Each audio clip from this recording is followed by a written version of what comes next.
the middle of an embroidery design that is an applique, and I've stopped it because I want to show you what would happen and how to fix it should you break a thread, you run out of bobbin, what happens in the middle. So let's say your machine comes up with an error message and you've realized that the last little bit of stitching did not look very good. Have no fear.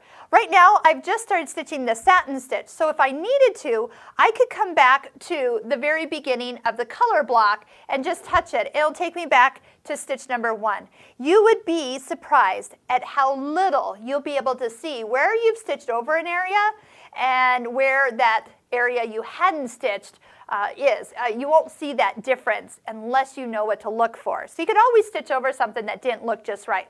Maybe you were getting some bobbin thread up because something wasn't threaded right, or it kind of caught on your spool. That's something where you might just stitch right back over it. But you do have the ability that if you were stitching something out and you need to back up or go forward a few stitches, so you could go ahead and do the plus or minus. If you just touch it once, it's 1 stitch. If you kind of hold your finger on, it kind of starts to jump every couple of stitches. I can see it's starting to go a little faster. And the longer you hold your finger, the faster those stitches kind of roll up. In this colorway, I see that we're down to our last about 1,800 stitches. I'm on stitch 50.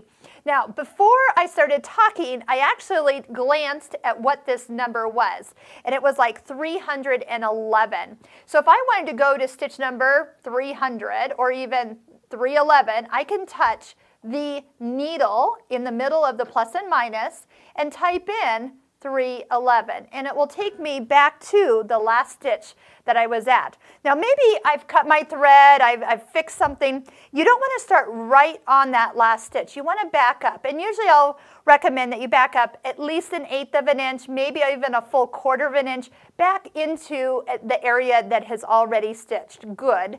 So you can just come back.